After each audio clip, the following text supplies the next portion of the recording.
My eyes crawl to a table. Paralyzed by pairwise dice, then attend to this heaven slice of an angel wrapped in skin. Throw dice and woes of life. Love deprived, looking to revive. What's the meaning of life? One subjective paradise. Crystal chandeliers, motives reflected. Often mirrors appear clear, grinning from ear to ear. Craving and raving and grain, rekindle the flame. Closer she draws near. Stay there, remove your underwear, shove it somewhere over there. In paradise, we know our purpose. In paradise, we know what our worth is. In paradise, we manifest dreams. In paradise, truth is what you can see.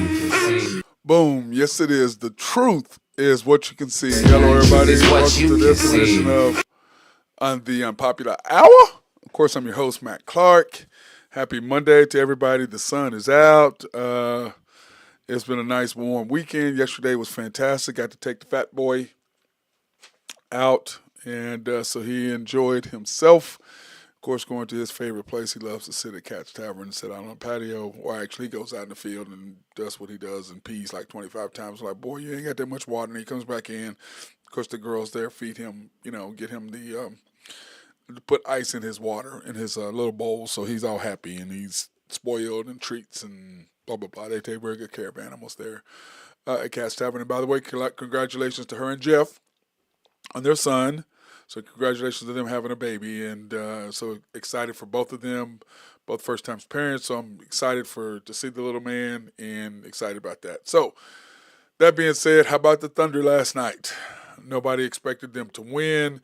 We were kind of up in the air about what was going to happen with them, but fortunately Booker got hurt the night before, which allowed the Thunder to have the opportunity to do what they did.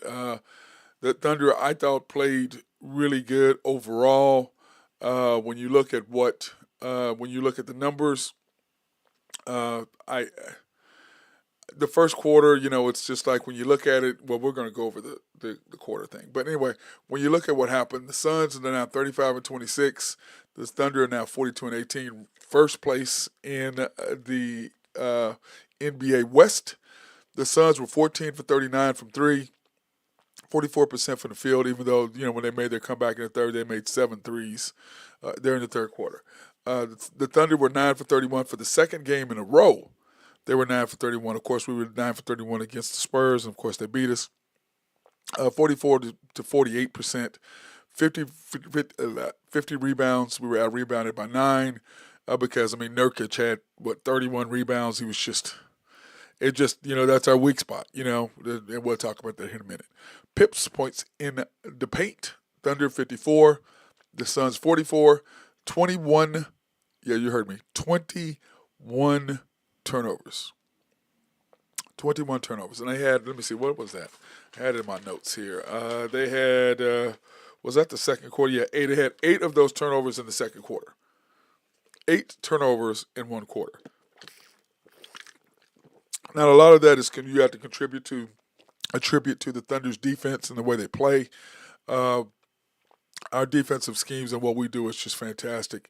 Because and then, by the way, bench scoring 28 to 25. And we've talked about this since I first started doing the show. The Thunder's needs were, especially going into the draft last year, were we needed to shoot better from the field. We needed to get better defenders on the perimeter. We had to have an inside presence. Now, of course, you can count Chet with the inside presence, but those were the 3 things that we needed to fix. Perimeter shooting, perimeter defense, and being able to get a bigger presence in the middle. We clearly fixed the shooting, and we clearly fixed the defense. We're going to go over team shooting percentage and I'll be team percentage here in just a second, so you'll follow around with what I'm saying. And that came into effect every time we go to make a run. The team that makes the run is SGA, Isaiah Joe, Kaysen, Wiggins, or K-Rich, and J. Will, or, Chet. That's the group that makes the run every single time. Now, for some reason, well, not for some reason, but the Dagnall is playing Gordon Hayward more with that group with SGA. And because SJ is so good at driving and drawing and making the correct plays and making the correct passes, setting up the defenders. That's what he's good at. That's what he does. That's why he's an MVP candidate. And also, I think that the Thunder being on ESPN last night really, really raised the level of eyes to what SJ has been doing. And you could tell from the ESPN, people who hadn't really seen him were like, oh my God, this dude is, they hear about him and hear about him and hear about him. And then when you watch him play, he's just so smooth and so effortless, it's just ridiculous. But, once again, at the beginning of the game, J-Dub's bringing the ball up the floor.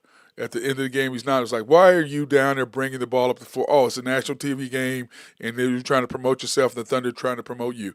And that's not how it turned out because he's not that guy. Now, this is only his second season. This is SGA's sixth.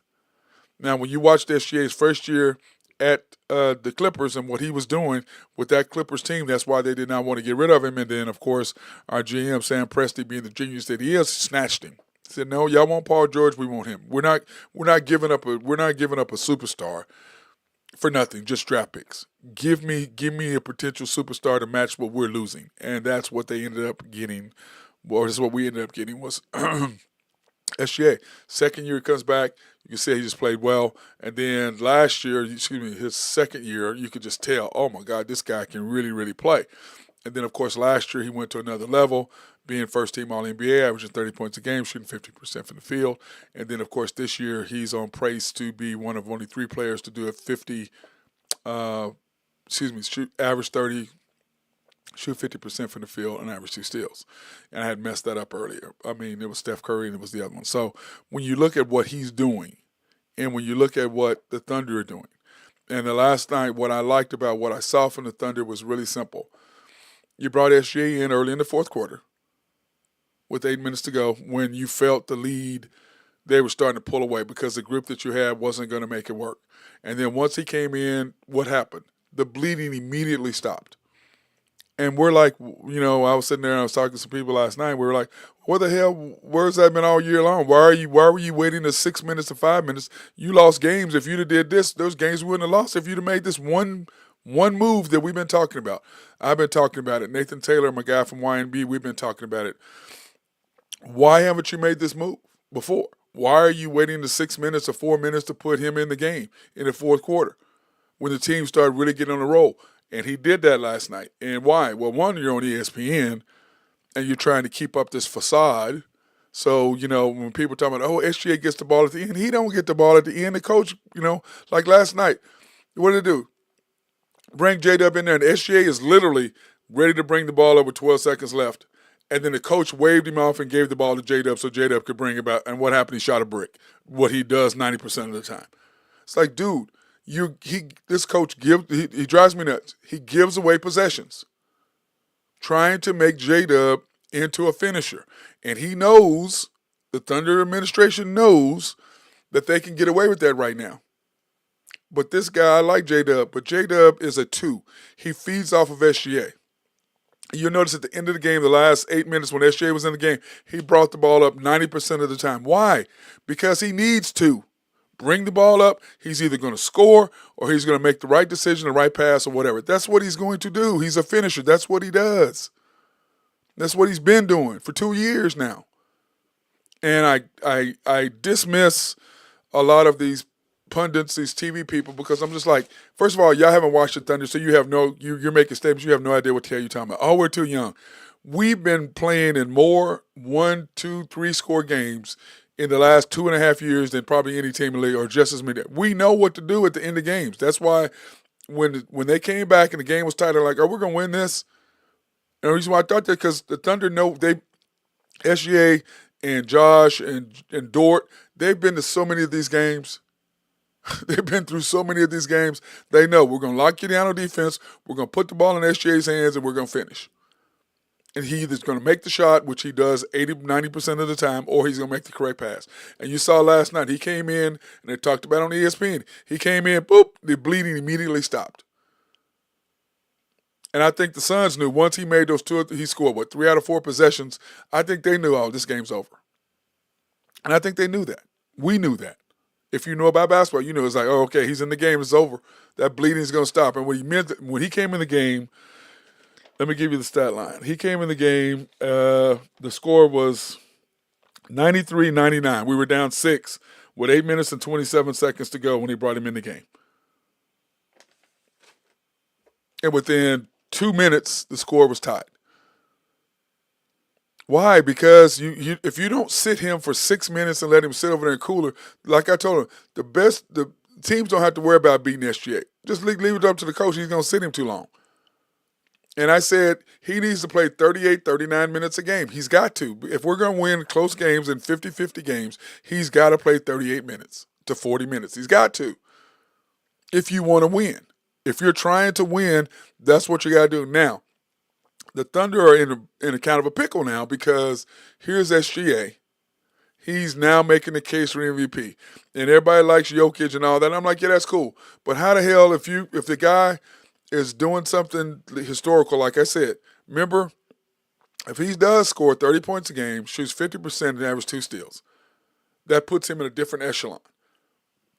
And if the Thunder are first in the division, in the Western Conference, or second, I think he should win the MVP over Jokic. Because I'm like, okay, first of all, we beat y'all 3 out of 4 times. And we beat you 3 times when you had Jokic, or two and one against Jokic. We beat y'all twice and lost to you once with Jokic. Y'all, now the time we beat you the last time he didn't play, so we're 3-1. So we're 2-1 with you. And remember, he's the one that wanted to hit the clutch shot in Denver to beat the Nuggets. So to me, that's the pickle that the Thunder are under. They don't promote him, and like everybody tells me, oh, stuff that we've been saying on this show, myself. Nathan Taylor, we've been saying this stuff forever, promote, because like I said, the Thunder aren't going to promote SGA. I'm going to. I'm not caught up in all the nonsense that they're caught up in. I know we need to have a big 3. We can afford to have the big 3. When the salary's bumping up, the salary cap's going up, you can afford to do that. You don't have to pay J-Dub and Chet the full max. You can pay them up to that, but you got to pay SGA the full max, the super max, because he's all NBA. And my thing is this, what's wrong with having an all-NBA player and a 2A and 2B, and then Kaysen is slowly becoming a 3C, 3A, 3B, slowly becoming that. Like I said, Josh Giddey, I'm going to give him the 1-year pass this year because, dude, that's just, what he went through or what he's going through, I'm going to give him a pass simply because I think he's earned it. I think that it's not fair for us to judge him based on what happened to him this year because it's just not fair. So, therefore, if you guys want to comment, please go to YouTube and search the Unpopular Hour Matt Clark and like, subscribe, hit notifications, and then by all means go ahead and you can ask me any questions because on Facebook I don't really see your questions until the show is over with. So, but right now I can look at your questions. I can answer any of your questions that you might have. If you go ahead and search the Unpopular Hour with Matt Clark, like, subscribe, and hit notifications. And if you do that, I can answer your question, or if you have a comment about what I'm talking about, you can do that right away. And then also last night, we did a show After the Storm, which is our OKC post-game analysis show. So search After the Storm, OKC Thunder, like, subscribe, hit notifications, and I can answer any of your questions that you might have right there. And it stays up on my screen, so I'll be able to see you. So just go ahead and do that if you will, and I'll be able to see any questions that you might have for me right there. Anyway, so back to what I was saying is that you have the big 3 right now. You got a chance to really, truly do something. You've got a superstar, and the last time you had a superstar of this caliber, you let him go for the guy who was underneath him. And now you're promoting the guy underneath him just like you did before with Westbrook, except that someone told me that they talked to some people and they said that they think Westbrook is better. I mean, that J-Dub is better than SGA. And even, I forget who it was that one of our commenters was talking about how, J-Dub said he could beat SGA in one-on-one. That has nothing to do with what you can do when the game starts, what you do during the game. And J-Dub has one signature move. He can go left, and he does his fadeaway. Well, last night when Kevin Durant was guarding him, Kevin Durant's like, yeah, I'm not giving you that. He was guarding to his left, like, go ahead and go right. Because once the scouting report is on you, and they know what you like to do. You're going to get those shots sometimes during the game. But you get against a really good defensive player, he's going to take that away and say, what else you got? And that's the thing with SGA. He struggles early. Grayson Allen did a great job on him early. And then all of a sudden, as the game got on, SGA started doing work. Why? Because he'd already figured out, okay, if I do this, you're going to do that. If I do this, you're going to do that. And that's what great players do. And J-Dub is going to be a very good player. No question about it. But he's a 2A or 2B. And if the Thunder continue this, I just don't understand at the end of a quarter. I mean, literally last night, SGA was ready to pick, there was a timeout, ball out of bounds. Literally, SGA is standing down there, and they switched him out and put J-Dub to bring the ball up court. And SGA just kind of looked. I just looked like, are you effing kidding me? You're taking the ball out of an all-NBA, one of the top 5 players in the league's hands to put it in a guy who's not. Now, will J-Dub possibly make the All-Star team? Possibly. But that means him and Chet, all three have to make it. We know SGA is going to make it. And right now, people are more – this is the thing. The Thunder's future in their eyes is J-Dub and Chet. Everybody else is talking about SGA and Chet. J-Dub's a 2B. They think SGA and Chet. Chet's 2A, J-Dub's 2B. Everybody likes J-Dub. But everybody likes Chet better. I like Chet better. If I had the choice between the three, and, we had this discussion the other day, who would you take? That's a question I ask you guys. Who would y'all take?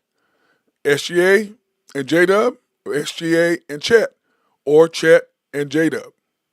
Now, the Thunder want J-Dub and Chet, clearly. They're going to get rid of SGA, and everybody tells them crazy. I'm like, okay, we'll see.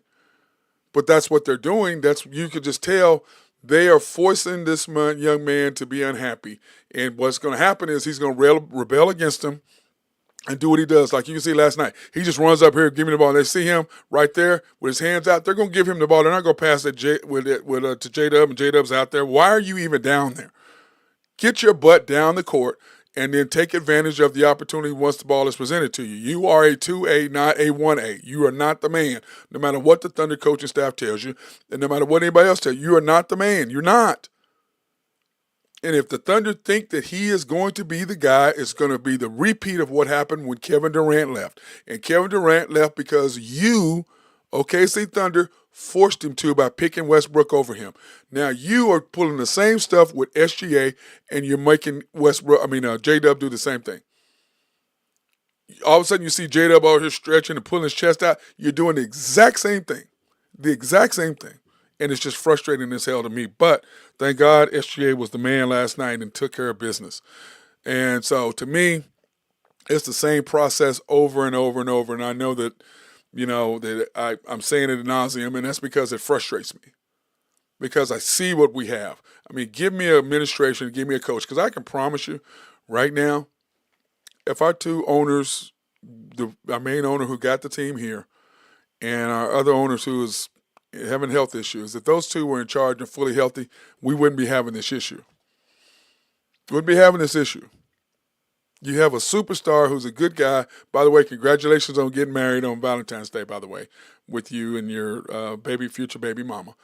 And anyway, congratulations on that. Not telling anybody, just went and did, and that's what he does. And, this is my thing. I love the Thunder, and it's the frustration that you hear in my voice. Because I'm like, look at what you have. Look at where we are. Look at what you possibly can build. I mean, think about this. You went Josh Giddey, Chet, J-Dub, Kaysen. I mean, think about those, your last 3 draft picks. You got Josh, then you have J-Dub and Chet, and then you had Kaysen. And not to mention you drafted Wiggins right before that. So anyway, that's what you drafted. So clearly the salary cap is coming up, and it's going up, and you've got these young guys, and all you got to do is add one rookie a year. Then you can afford to let these guys go if they don't pan out or whatever. You can let them go and move on. So why wouldn't you? But if SGA leaves, and if you continue down your path to continue to make this young man unhappy, just so you can have the narrative, oh well, he didn't want to play with us. No, he didn't like the way y'all treated him. And I, Kevin Durant, to his credit, never ever said why he left, even though we knew it's because Billy Donovan, the guy you hired, which was crazy, And the second thing is that you picked Westbrook over him. And you made a huge mistake. And now you're taking a less superior guy who has, now listen, J-Dub, is he more physically athletic than SGA? Yes. Is he as smart of as intuitive player as SGA? Hell no, he's not. But physically, is he bigger, stronger? Yes, 100% he's that.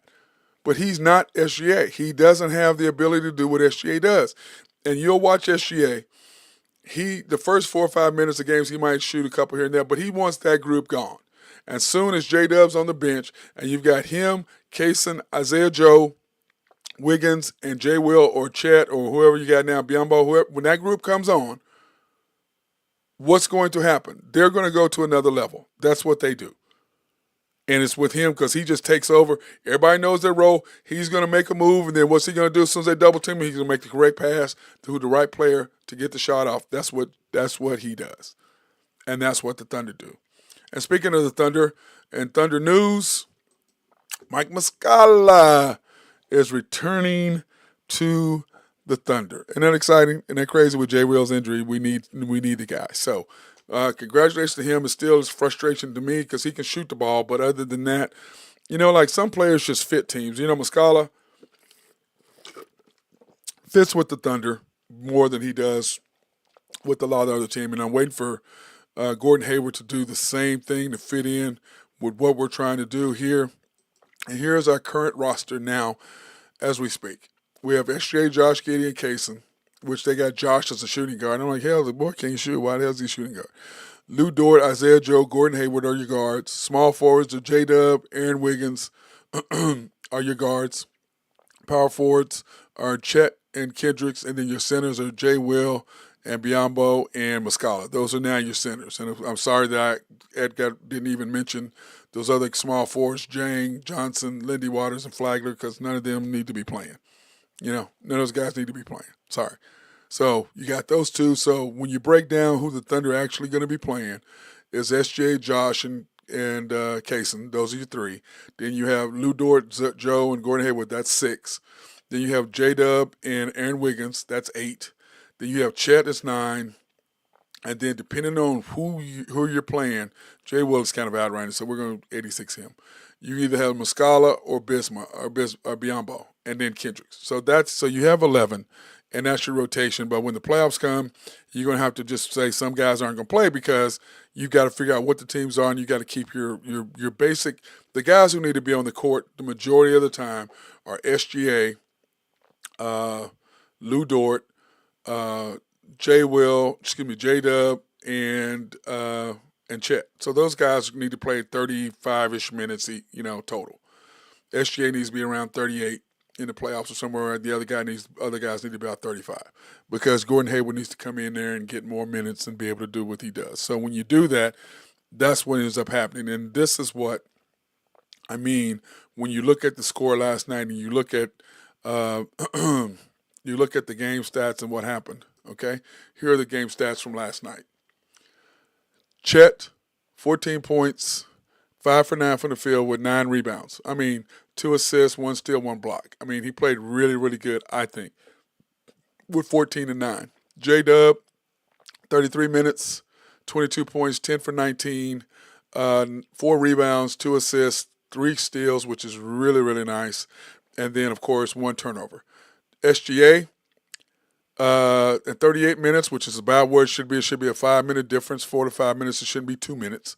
With 38 minutes, 35 points. 8 rebounds, 9 assists. Hey, what's up? What's up, Drew? It's my guy, Drew Hinthorn. What's happening, bro?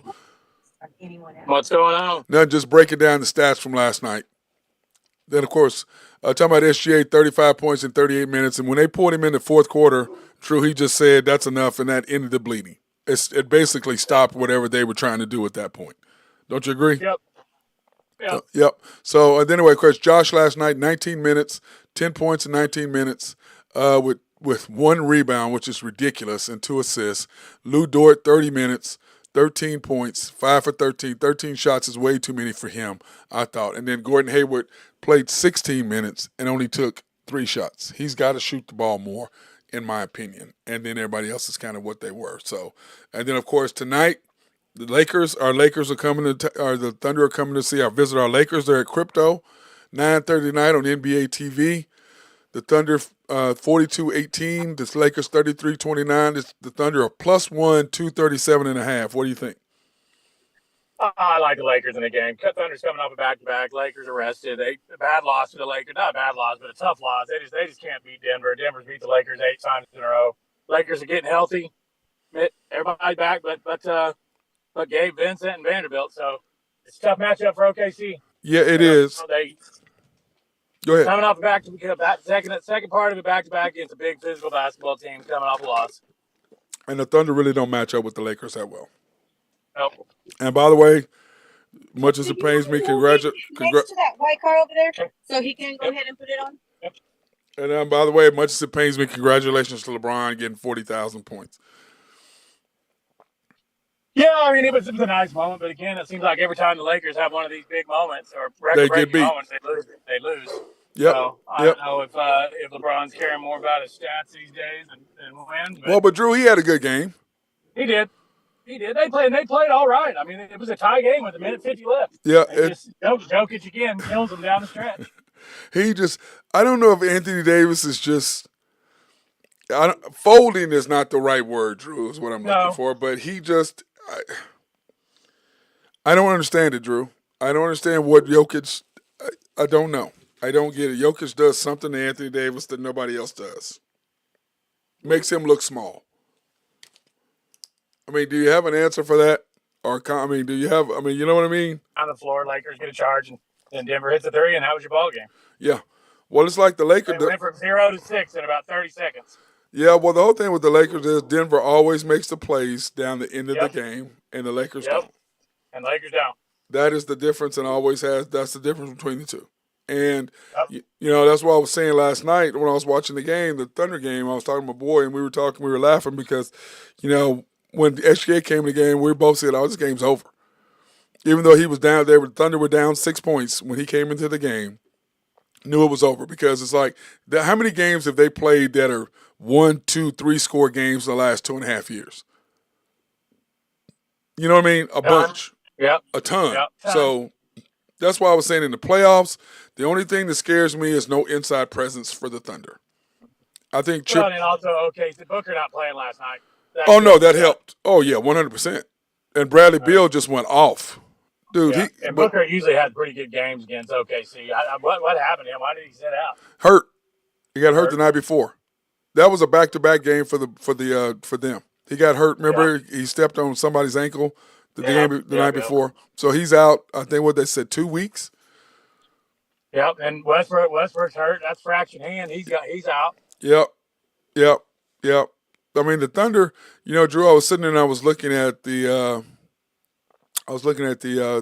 standings, and right now the Thunder 42-18. So basically, there's how many games are left? 22. Yeah. 22 games left, and the T-Wolves, of course, are 42-19, half a game back.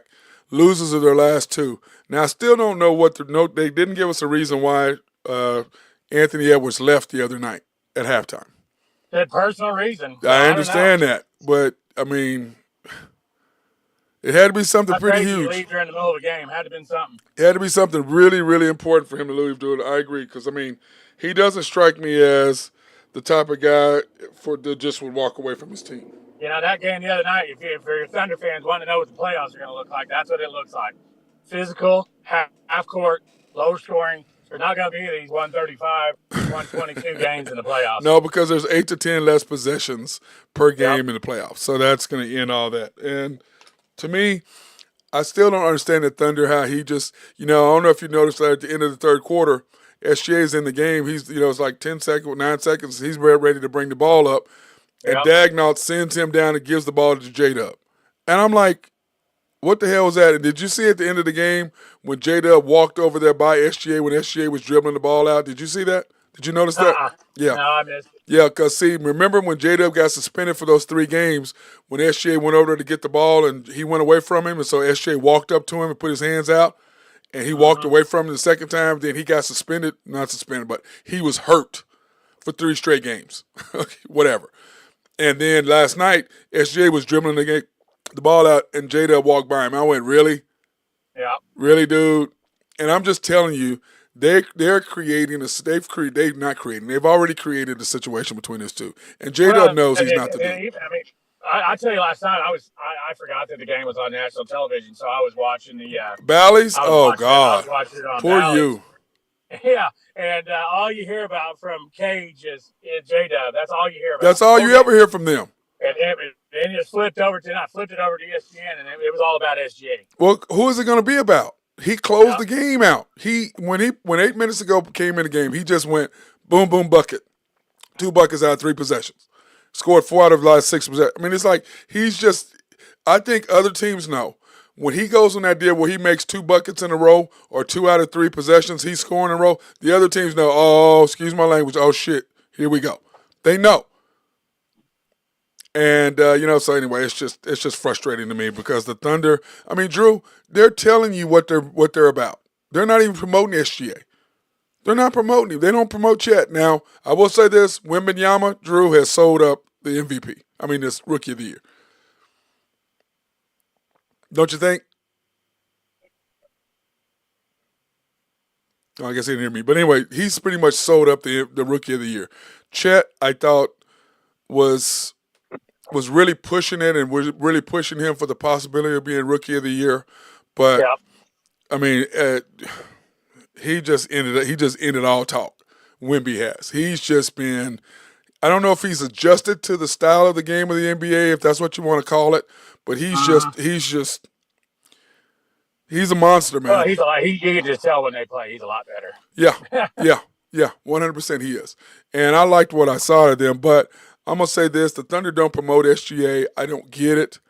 I don't see the fascination that they have with J-Dub. I mean, like I said earlier, he's bigger, more physical than him without question. But he's not as smart as he is. He doesn't get the game as way the other one. He doesn't.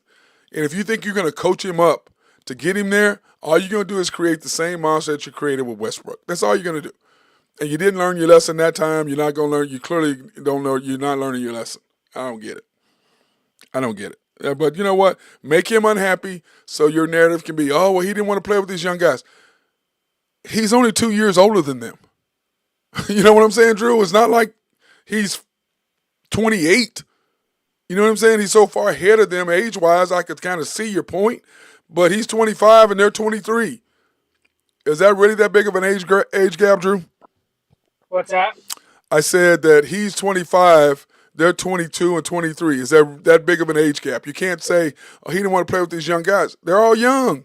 Yeah, it's kind of surprising that they say that Oklahoma City has the youngest team, but boy, San Antonio are young too. Yeah, well, the difference is we're talking about players that they play. It's only, I think it's 4 months difference, 3 months, something ridiculous. That we're barely looking towards the future.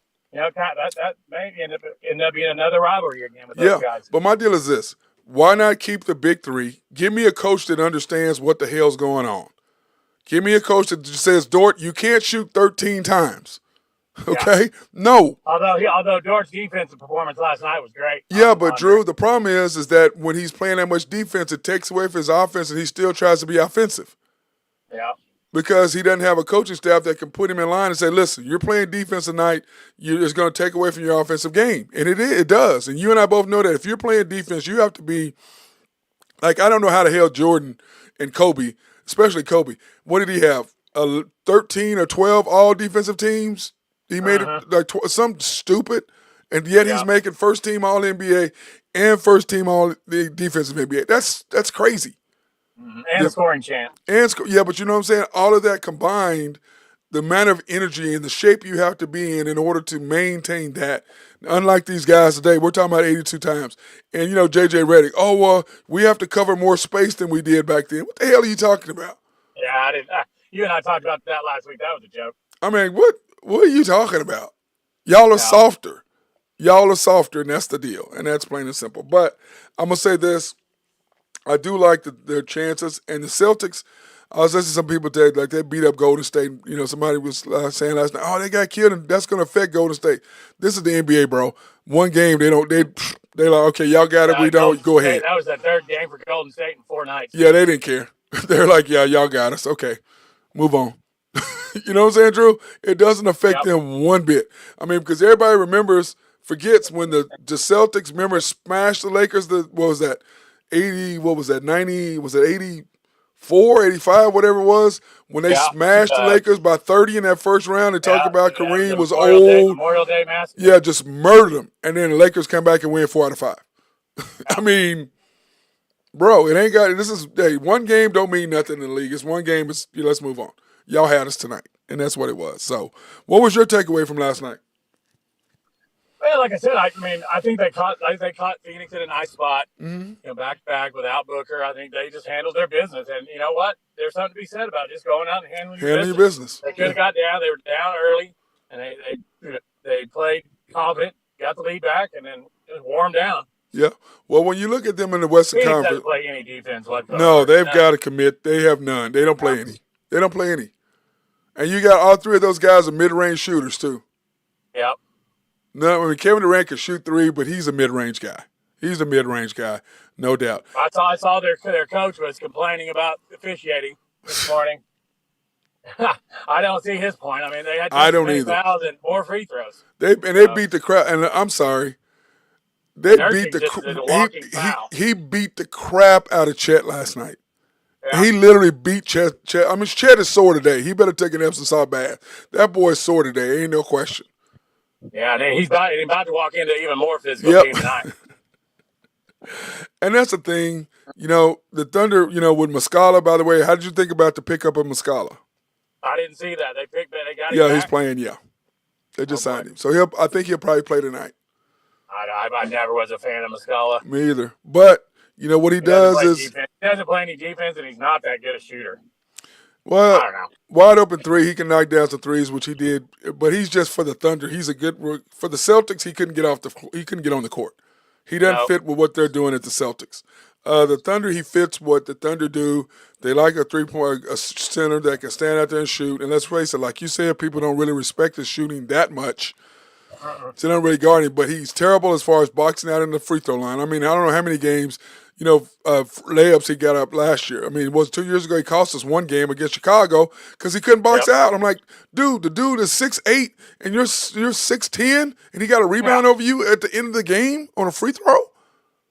Oh man, I was hot. I'm a big fan of him as far as a shooter, but other than that, you can't defend. And our biggest issue that we have right now is our interior defense. And with Jay Will hurt, they said how bad his injury is yet, Drew? I didn't see it, but he's going to be out tonight, it looks like. Well, he's going to be out for a while. I mean, it looked like he got hurt. It looked like his knee was hurting because the look on his face was pretty bad. So I don't know if it was. I need to search and see what the deal is with that. But I mean, tonight, only +1. Did it drop? Wasn't it 2 last night? Yeah, it's just 1.5, 2 right now. But I think a lot of that is Anthony Davis and LeBron are game time decisions. But they'll play. There ain't no game time decision, Mike. What? Game what? They're playing. Yeah, they're playing. And they got to play. They're running out of time. They really need. They got 2.5 back to 6. By the way, the Suns and the Mavericks are playing like shit right now. So you have to take advantage. It's not out of the realm that the Lakers can get to the 6th spot.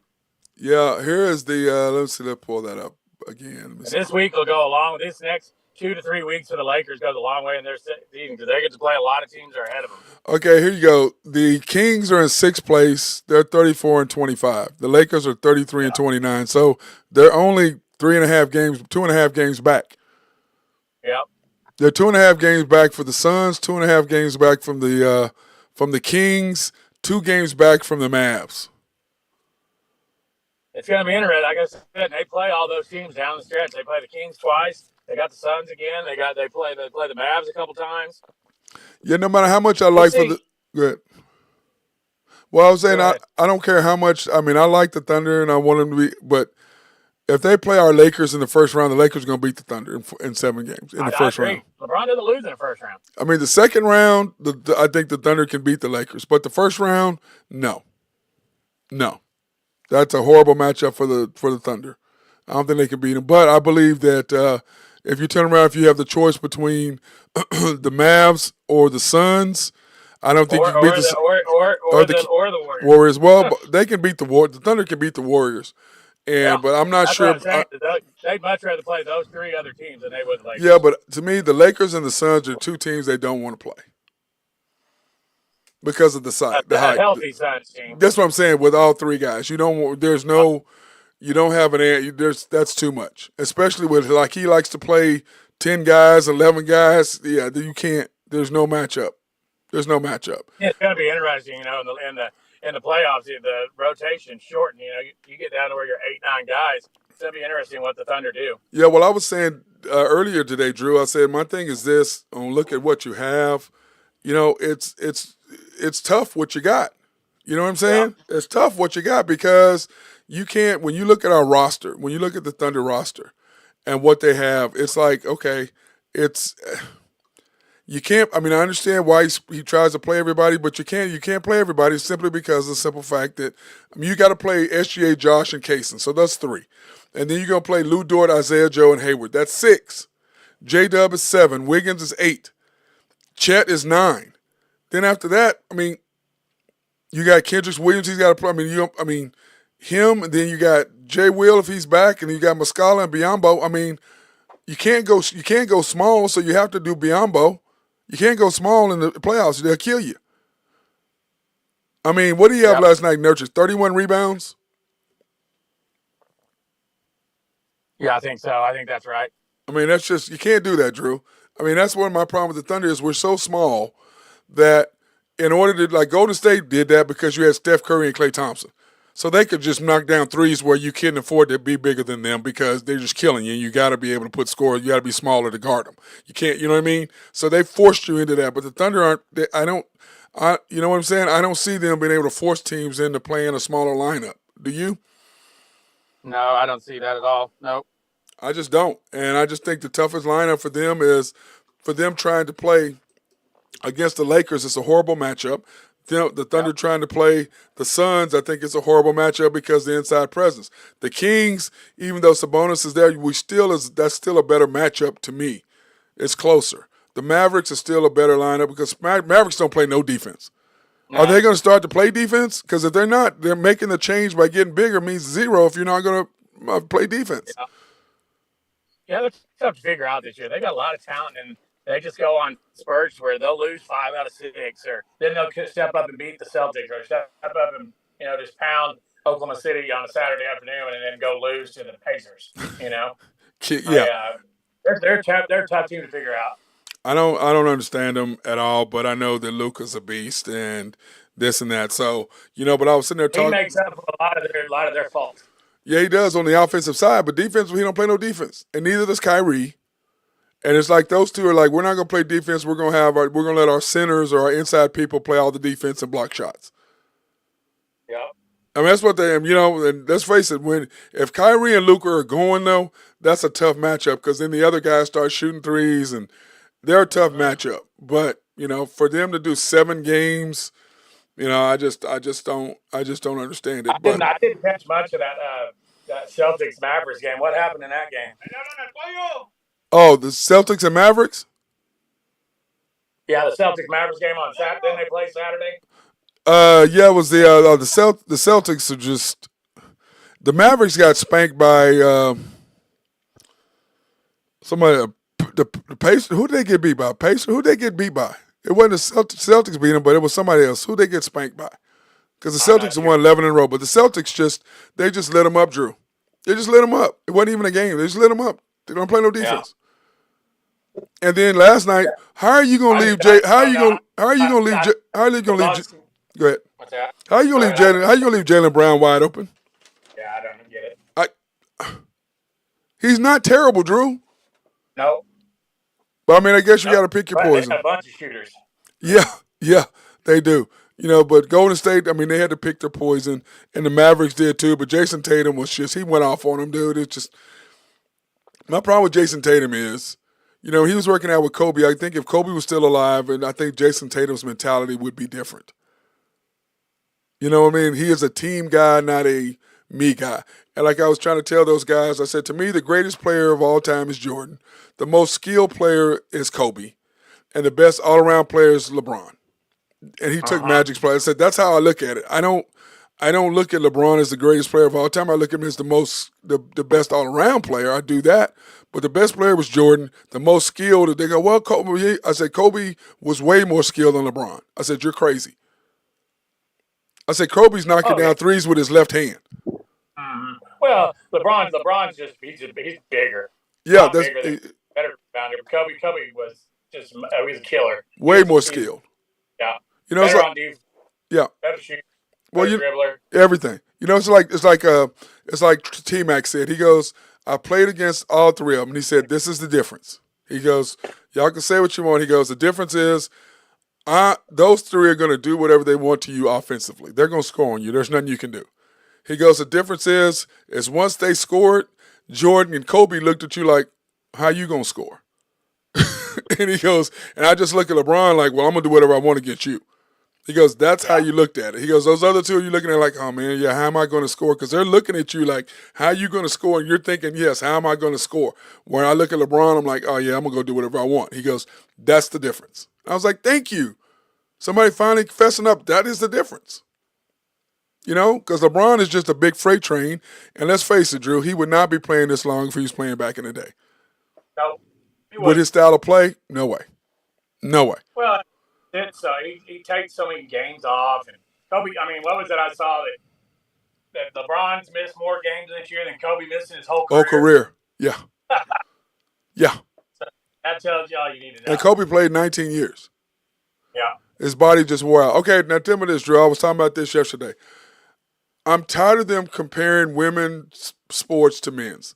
Gino Ariama, the coach of UConn. Oh, well, he's got the most wins in the division. In women's, quit comparing women's game to men's game. Leave them separate. They're not the same. There's only 5 or 6 women's teams that are compete against each other on a consistent basis. There's 50 men's. The two totally different games, like Caitlin Clark comparing to Pete Maravich. One, Maravich didn't have a 3-point line, A. Yeah. And B, the game was way more physical. You could grab, you could hold, you can do whatever. It's not the same game. And then I still don't think she was better than Cheryl Miller. Cheryl Miller's 3-time Naismith Player of the Year. Yeah, and Cheryl Miller's a lot bigger than she is. Yeah, I'm like, it's totally different. Clark probably isn't, but about 5'10", 6 foot tall. Yeah, but I'm just saying her game is nice. I love watching Caitlin play. You know what I'm saying? But I'm like, she can shoot it. But I'm like, don't compare women's games to men's games. Keep women's games over there. You're not men. And I'm sorry, I know this is National Women's Month and all of that. But you are a woman. You're not a man. Don't compare your sport to a man's sport. You're the greatest in your sport. You're the best in your sport. You're not the greatest in Division I, men or women's. No, you're over there in women's. Stay over there. It's not the same. And I'm not trying to say something against women. That's not my point. My point is really simple. Women's sports are women's sports. Men's sports are men's sports. The women's game is the women's game. The men's game is the men's game. They're not. Ariama's not winning 7 national championships in 10 years on the men's side. No, whatever. Not in today's game. He's not. Nobody's doing what Wooden did. Not in any era. Well, not when Wooden played. You know what I'm saying? It's like you don't play. You only went against 3 or 4. What was it? It was back then. It was maybe 2 or 3 teams he had to beat. Yeah. It's not. I tell people, it's like I'm so tired of that. It's like everything now is you're trying to include a bunch of stuff that doesn't matter. You woke, unwoke, whatever. Stay whatever the hell you were. Stay out of this business. You know, keep the things the same. You know, to me, there's a difference between breaking a record and beating a record. When you break a record, means you did it in less time than that person did to set it. When you break a record, that means you broke it. When you break a record, you beat it in less time than that person did to set it. When you beat a record, you just beat the record because you were longevity. That's what you did, and that's what happens. I mean, but you didn't break. I mean, like nobody's breaking Jim Brown's rushing record. No, a bunch of people beat it. Nobody's breaking his record. Right. Nobody's doing 12,000 yards in 9 years or whatever he did. That ain't happening. Nope. You know what I'm saying? It's just frustrating to me, man. It really, really, really is frustrating me. And speaking of frustrations, your boy Jerry Jones, Boy, I tell you what, he's something else right now. Dude, he's on his way out, Oh, man. I He's on saw a they let decline. Tyron Smith. I wasn't that mad to let Tyron Smith walk. I mean, he's been injured. He's not worth the money anymore. He sits half the year anyway. I mean, they got to get younger at the left tackle, which tells me they're probably going to draft a left tackle. What did you see that Dak's record with and without Tyron Smith is? He's not I didn't very. see what was They're it. not very good without Tyron Smith. Dak's numbers are way down I, because now he doesn't have that. He doesn't have. He's got to worry about behind him. So he's just kind of like sitting back, going, "Okay, is somebody coming or not?" So he's too worried about that. Where when Smith is there, and by the way, Drew, I met him. He is a gigantic individual, he is. He's a monster. and he looks small But compared. my thing is that he just isn't reliable anymore, and he's not worth the money. I mean, he sits out. How many games has he missed over the last 2 years? Yep. I get it that he's good, but I mean, he's about done anyway. I thought he was going to retire this year anyway. Well, because he knows he's getting ready to get paid. He's going to make that extra $30 million or whatever he's trying to get. Right. Well, actually more than that. Mike Evans got the $25 million. So, and speaking of the NFL, man, I tell you what, what do you think about? You watch any of the pro days? Yeah, I watched some of it. Yeah, I watched not a whole lot, but I watched some of the combine. By the way, that worthy kid can fly, can he? Yeah, I think he's going to end up with the Chiefs. Probably. Yeah. So anyway, Mike Evans resigns for 2 years, $52 million with the Bucks, which means Baker Mayfield's going to resign. And then the Eagles center, Jason Kelsey, retired today, which, of course, dude, you can barely get out of bed. You can't even bend over and play with your daughters. You don't need to play no more. Right. And then no. And then the NFL's to change the rules for the kickoff and onside kickoff rules. And I'm like, well, okay, you made it to where they could kick off, and so you didn't have the collisions in the kickoff. So now you're wanting to bring that back because of concussion. So now we over the concussion protocol type stuff. Is that where we're at now? I guess so. I don't know. I don't really understand the kickoff anyway. I mean, every one of them kicks it out of the end zone. Well, that's what I'm saying. But remember, Drew, they moved it in so they could kick off, so they could do. Yeah. So that's what happened. So now they're saying, okay, well, that's no fun. Nobody likes that. So now they're going to bring it back. And I thought the whole reason why y'all were doing it was so how many collisions that happened on the kickoff. So now you're saying you're going to bring that back. Mm-hmm. Yep. I don't know. It's kind of strange. I wouldn't be mad if they just every time you score, just put it at 25. Start it doing kickoff.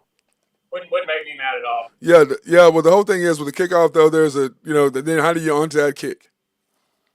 Yeah, that and then some kickers kick it out of bounds. You put the ball 35 yards. Yeah. So yeah, I mean, to me, you gotta have it, and I understand now. The onside kick rule. I mean, I can kind of see that, but other than that, I'm kind of going, man, I just don't understand it, Drew. I really don't. I'm like, what are y'all talking about? What are y'all doing? I don't get it, Drew. Can you help me out at all on it? Yeah, I don't know either. That surprised me. I think there's other things you can fix in the NFL besides that.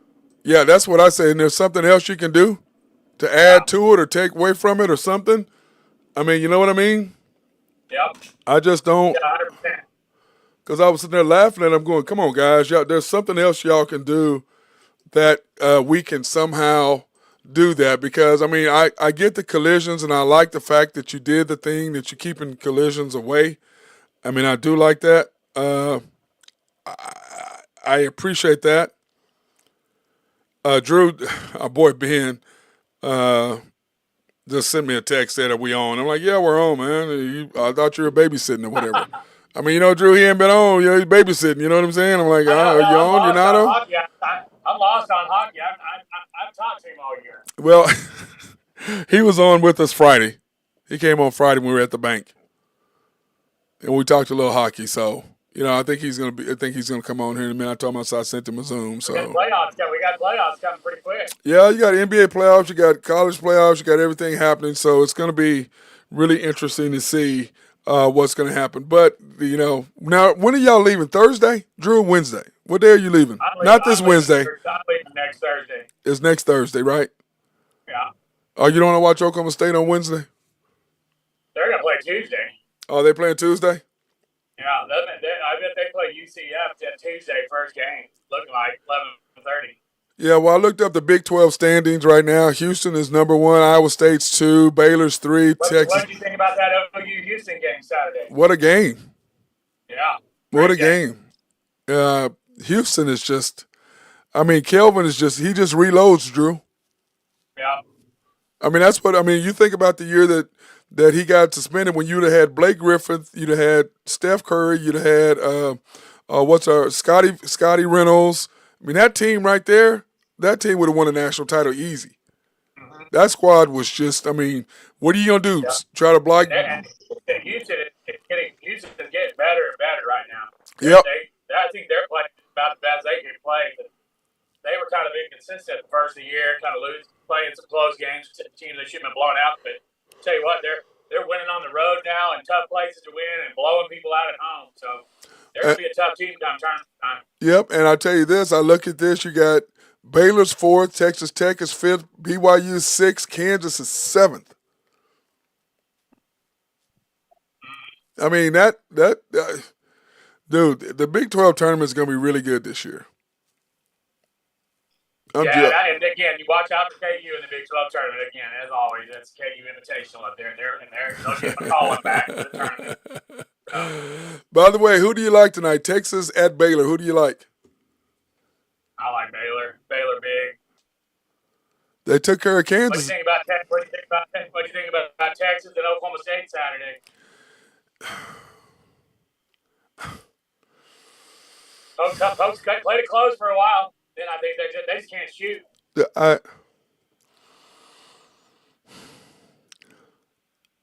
I'm just frustrated, Drew. That's the best way I can. That's the easiest way I can say. I'm just frustrated with. I mean, you have 2 McDonald All-Americans, and they very easily might be. They very easily might be one and done in the tournament. I can see them losing Tuesday.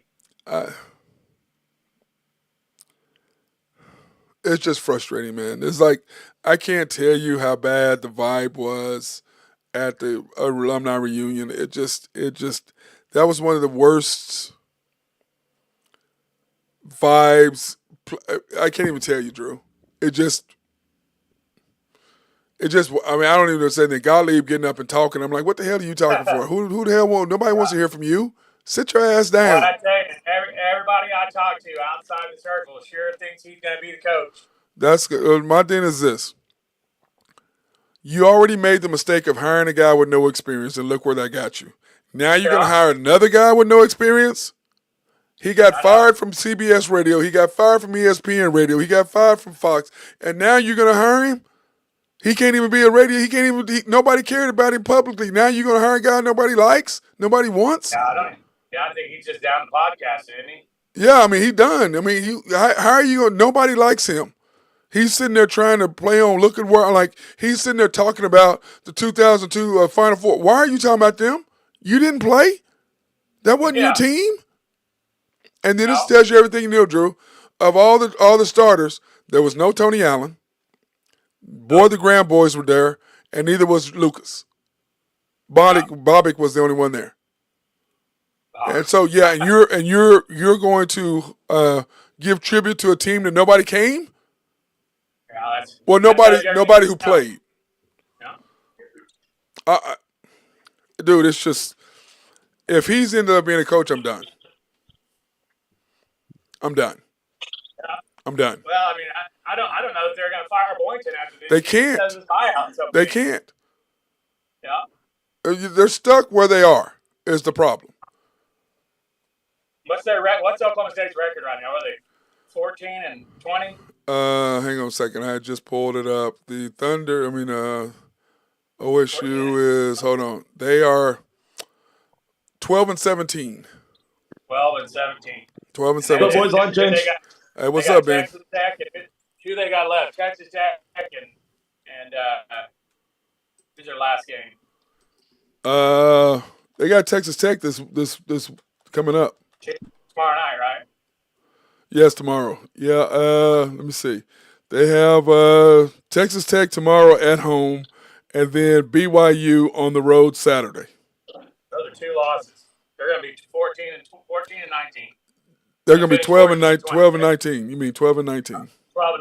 So the 12 and 19, and they go out first round of the tournament, 12 and 20. Yeah. Well, if that don't get you fired, I don't know what does. Ben, it's just frustrating to me, man. I'm so frustrated with our team. It's just, I don't even know what to say, man. It's just. Yeah, I mean, if it wasn't for Cade the other year, would. Well, see, the whole thing is that when you got Cade, and then he left, and then you had the three guys coming in, and you lost all of them because you got put on probation, but you didn't get anything from the guy that got fired. You didn't. The only reason why you got put on probation was because you hired a guy who had the reputation of cheating, even though you gained nothing from hiring him, no money, no athletes, no nothing. You still got put on probation, and Oklahoma State has not recovered. Have not recovered from that. Yep. And I just don't understand. It's just going to keep sinking too. Yeah, to me, the NCAA needs to go away. You have there's nothing you're doing. You have zero. What are you doing, NCAA? What are you doing? Partial too. You got guys from big schools sitting on their boards. They're bending people's ears. It's just they hold a lot of grudges. It's pathetic. They're stuck in their ways. They're pathetic. Yeah. It's like to me, it's like these, like I talk about the Hall of Fame writers and all this stuff. Barry Bonds and oh my God, what's that guy's name? The pitcher. No. Roger Clemens. Both of them were Hall of Fame before the steroid thing. Now Roger got caught. Barry, no one's ever caught him of anything. He never got caught. He never. Except for his head got. No, Drew. No, I'm saying yes. No, that's 100%. But I'm saying there was nothing evidence to say that someone saying or they caught. There was nothing like Roger Clemens. Roger Clemens got caught without question. Yeah. Rafael Palmeiro got caught. What's our boy's name? The Rodriguez got caught. What was the guy's name for the Orioles that had one season where he hit like 50 home runs? Yeah, Brady, whatever his name was, he got caught. Yeah. Okay. Barry Bonds never hit 50 home runs. Never hit. Yeah, that's what I'm saying. And Barry Bonds never got caught. No one ever said that he was. No one ever accused him. You know what I'm saying? There was no evidence for him whatsoever. His hat size was bigger. I mean, he got bigger, no doubt. Like 4 sizes over it. But but there was no evidence of him ever taking. No one ever accused him. So to me, it's like he was a Hall of Famer before all this nonsense. Roger Clemens, Hall of Famer, was a great player. Barry was great before he started. And so was Roger Clemens. But the rest of these dudes. Yeah, Palmeiro, no. But those two, come on, man. Dude, what a weapon. Well, he was good. And that's what I'm saying, Drew. To me, I just don't like you. To me, Terrell Owens. I don't like Terrell Owens, but you shouldn't have waited. He's a first-team Hall of Famer. I agree. He's a first ballot. And because you didn't like him, you hold a grudge because you're a writer and you have that. You didn't vote him in. That's bull. And, it's Derek Jeter. One guy didn't vote him in? One guy? Yeah, that guy's a prick. Yeah, you should not have your license. You should not have the right to do something because of whatever reason. And I guarantee he was a Boston Red Sox fan. Promise you. No doubt. And to me, it's like, that's not your job. Your job is to say it's not whether you like him or not. Did he deserve to be there based on his numbers? Period. Doesn't have to do with it should like with me with Westbrook. Do I like him? No. I think he's a terrible individual from my experiences with him. But does that mean he's not a first ballot Hall of Famer? No, he's a first ballot Hall of Famer. Great basketball player. Now, personally, no, I'm not a fan of him, but that has nothing to do with what his job and what he did on the court. Nothing. Yep. So that's my frustration with that. Both you guys. I'm with you. It's bad. It's bad. So by the way, Ben, tell Drew about his Blues. I don't know if there's a sorrier note that you can send for them. The Blues, I mean, they're doing so bad right now. That's a fire. You're right in the middle. I think I want to say they're like 30 and 25. Oh, they're 31 and 26. Just looked it up. So they're right in the middle. They're out of the playoffs. We're not out yet. No, but the Predators not out of the playoffs yet. The Predators won 8 in a row, so they just jumped them in the standings last week. They were down by 4 games. Now they're up by 4 games. So that kind of puts a little damper on things. But I don't think they're going to make the playoffs. But they're right in that middle spot where, I thought the Wild were going to do better. They're in the same division with them, but they're also in there with the Coyotes and the Blackhawks. So they got 2. I mean, Coyotes and Blackhawks are the 2 worst teams in hockey right now. So I'd probably say the Ducks as well. But Yeah, so I don't think they're gonna make the playoffs. They're gonna be right there. And then just like I said, Maddie, on Friday, I told you that Matt Kempe for the Rangers was gonna fight. Yeah, they did Reed. fall. Yeah, the big dudes. Yep. I mean, he just walked Yep. over to him. The big dude got the crap beat out of him. Drew, did you see that? Oh yeah, yeah. And he I didn't see it. then practice last week. He's been fighting every single game that he's in, which is great. But I mean, was he showed like practice 6'7", last week. He had a black 250? eye and a bunch of scars. Was he yeah, been he's 6'7", 6'7". 250, 260? Yeah. And Ryan Reeves, the guy that he fought, he holds like the belt for the heavyweight. So it was good to see them get after it. Reeves beat the crap out of him, though. Reeves beat the crap out of him. He needs to slow it down a little bit. Like, I like him fighting every game, but like when you show up to practice and you got a black eye and you got scars all over, like, it's just like hanging out your mouth. Like, I mean, I get it. Hey, Drew, isn't that hockey, though? Ain't that hockey, though, Drew? Isn't that how they do it? Yeah, he's a hockey guy. Now you got a hockey guy saying, well, he needs to chill out a little bit. He's just a little bit. I mean, just like don't fight every game. He's fighting the biggest, baddest dudes in the league every single night. That's hilarious. I couldn't imagine those. Like you gotta be a little bit nervous, like going into those because you have to fight. So like you have to sit there for 2 hours. You only play like 5 minutes, and in that 5 minutes, you usually spend at the penalty box. So it's like he knows what his job is. He's doing it well. So and everybody's giving it to him. He's fought some huge customers over there. So it's been good getting the game back a little bit more physical. So.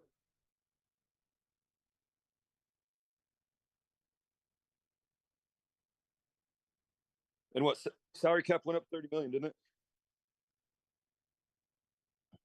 They're gonna sign Dak. He ain't going anywhere. I think their hands are tied with that. They have to sign him. I think that's like. Yeah, but I'm saying they're not like they can't. Like they've put too much into it now. I wouldn't be surprised if Dallas drafts a quarterback though. Won't shot. Yeah.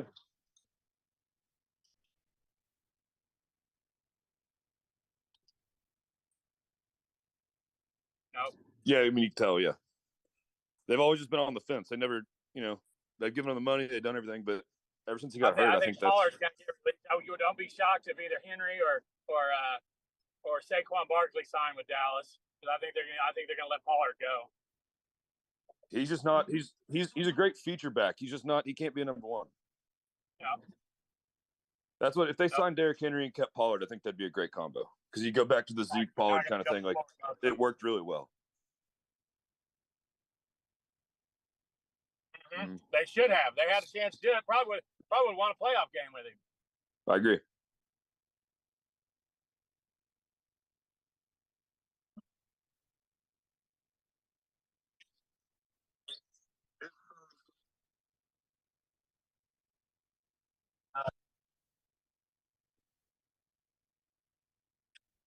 Yeah. I think you just got to wait till Daddy's done, and then once he's done, he can make his own decisions. I think he will because Jerry he's just more of an ego guy where whatever he says is what's going to happen. Where Steven, I think, will listen to the people in the room. You know what I mean? Where Jerry gets his mindset on something, that's what's going to happen. Steven will take into the case of old quarterbacks or defensive coordinator, offensive coordinator, or whatever that are getting in his ear to tell him who to draft. Although Dallas has had some pretty good drafts the last few years. Yeah, not bad at all. Problem is Jerry gets too loyal to guys that should have been traded. Yeah, they built that defense from the ground up over the last 5 years or so. Like, I mean, they're really, besides Gilmore, I mean, that was it. That was the only addition, really. Yeah. Well, you're gonna get Stephon Diggs back. That'll help. Not Stephon Diggs. That was brutal off so early. Yeah, that hurt. And then you'll have Bland and Gilmore back there, so they should be tied on the back end of the defense. And then they got to go find some linebackers, man. They got to draft linebackers. They got to trade for linebackers or whatever. Van Noy out of Baltimore might be a good little setup there. Did I see that the Chiefs linebacker was talking with Dallas? Is that what I saw the other day? Yep. Yeah. I think if Van Noy went there, he could take over and help with some leadership, make some good plays. He's a great player. Vander Esch is retiring, so that'll free up his money.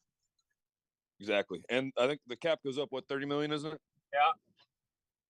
So I mean, going into the draft, I think their needs are left tackle, linebackers, Another wide receiver and a backup quarterback.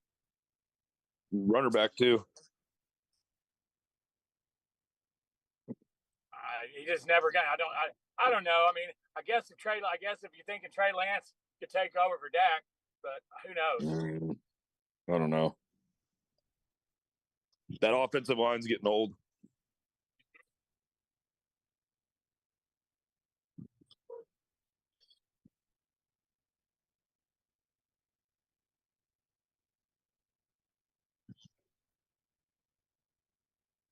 Bears. Yeah, is he going to do an Eli situation?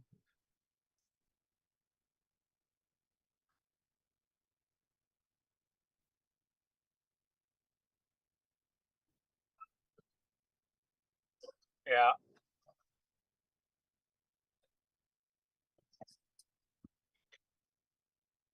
Yeah. Well, that's where he's from too.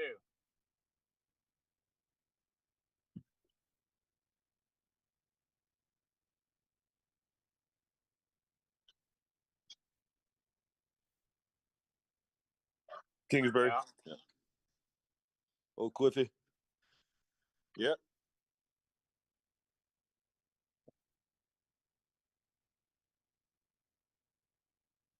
They both clearly like each other. They have good rapport. Like, why would you not?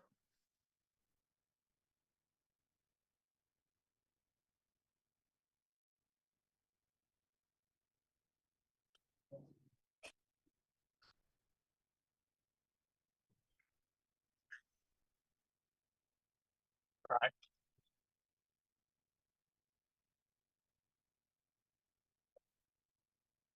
Man, They'll have to. They got trade. I don't know. I just don't know who they're going to get. I mean, without starting all over, or like I said, seeing if I think Trey Lance will get an extensive look in the preseason camps. Well, you got Kirk Cousins is probably the only Tannehill. Those are the only two that are probably free agent wise quarterback. Josh Fields will be out there. Yeah.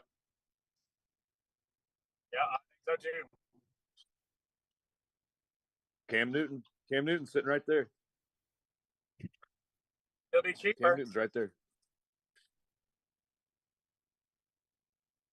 No, I think his little hat got knocked off.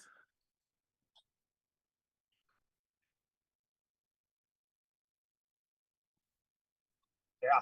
Well, no, I mean it sucks because he's going and giving his time to these kids, and these kids are being dicks to him. So like pardon my language, they're being that's what I'm saying. Like they're all just being a-holes to him. So it's just he's out there like giving his time and stuff. I mean, I'd listen to him instead of criticize him. I don't know. I mean, I don't really like Cam Newton, but I don't agree with how he's been treated over the last 2-3 years.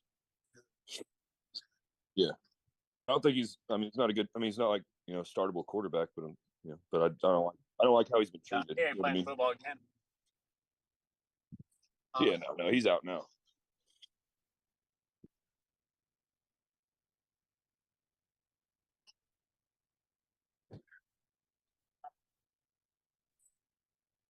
Still like Denver. Yeah, Denver and the Celtics. I like Denver in 6. Yeah. I was gonna. Yeah. Yep. Yep. I think they're deep, big. They got a playoff roster. Good point guard. Good big guys. They're deep. They shoot. They know how to win. Yep. Yeah. If it's not the Nuggets coming out of the West, I think it's probably the Clippers. But I don't know. Could be wrong. Clippers aren't going to win anything. They're still the Clippers.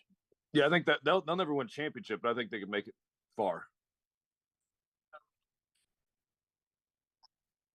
And then I got the Celtics in the East. No, I don't like them either. No. Hey, still the Jays. Do you think so? Say Thunder keep number 1 spot just for we're just saying hypothetically. Number 8 seed is the Warriors or the Lakers. You think we could take both of them or either one if we had to? Neither. We got to get a chance. They're not going to beat the Lakers in the first round. That's what. Yeah, because LeBron's been turning on the last few games. He's coming back. Yeah, that's what. And what about the Warriors? Yeah. Okay. I just want to see if we were 1-8. I want to see And I promise you, if you talk to anybody that knows basketball, take off their thunder glasses for 5 minutes, they do not want to play the Lakers in the first round. No, 1,000,000%. Now, the second, like Matt said, in the second round or the third round, yes, not in the first round. That's what, yeah. So, yeah, and I think their experience and stuff comes just a little bit. I don't know, LeBron's never lost a first round playoff series ever. So we could easily take the Pelicans, the Kings, the Mavs. I think we could take all three of those teams. Suns, I'm a little iffy about, but yeah, Lakers, Warriors.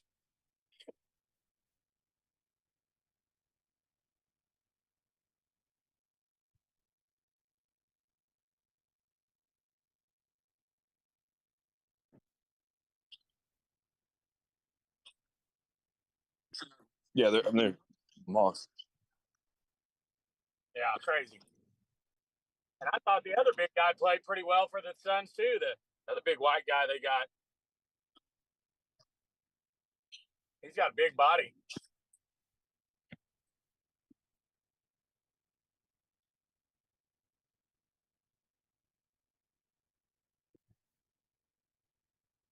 Now they're injured.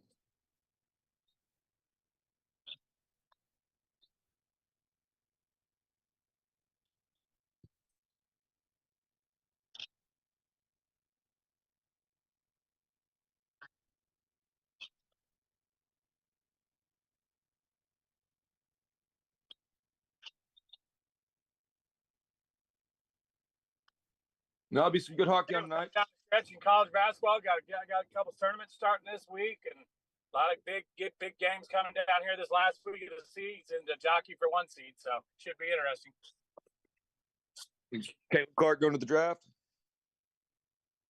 Caitlin Clark going to the draft as well. That's awesome. He'll make more money in college. Yeah, I almost wish you'd put another 15,000 points on that record. Just crush it. Yeah, because she has another year. She could easily go put another just so many more points in there. But yeah.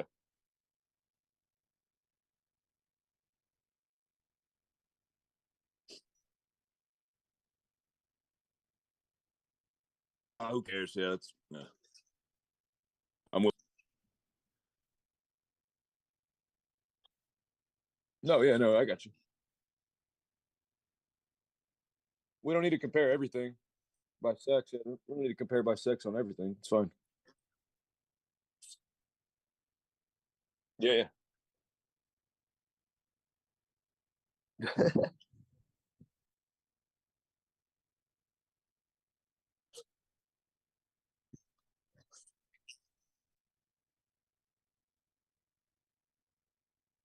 Yeah.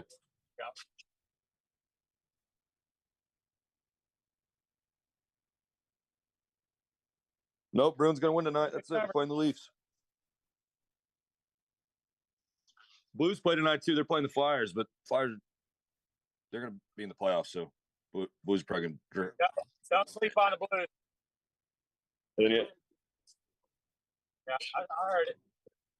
Yeah, then on Friday's the trade deadline, so we'll see if any more pieces move in hockey. We'll see. I'll let you guys know. Yep. Cheers, boys. Go Big Red. I want to take this opportunity to thank our sponsors. We're getting off the phone.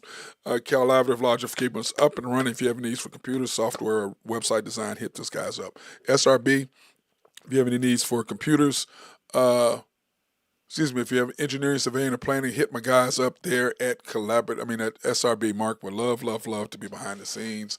Oak Grove Trucking and I got Jose Fierro if you have needs for dirt, rock, or sand to be moved. Yep, and then Greg and Max Nafee supporting us as always in everything that they do. They're awesome. And then, of course, YNB, family-owned and operated since 1912.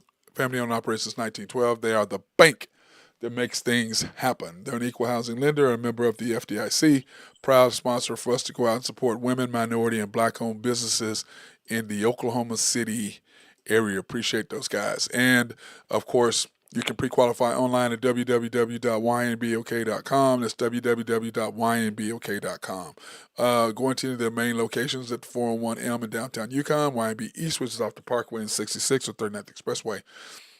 YB Mustang and Mustang America, 218 North Mustang Road, YB Parkway, which is off Garth Brooks and I-40. And then, of course, YB Peoples, which is in Bethany, located on 23rd between Rockwell and MacArthur. So go in and see any of those people. And then our newest sponsor, Shelter Insurance, the Mark Pemberton Agency, 4609 Southeast 29th, Dale City, Oklahoma, 405-670-2424. Open Monday through Thursdays, 9 to 5, Fridays, 9 to 1. Closed on the weekends, probably serving the Middale area since 1982. Appreciate those guys for the sponsorship. Sorry it took so long to sponsor, but we got into a groove and didn't want to break it. So that being said, everybody have a fantastic day out there. Be safe, stay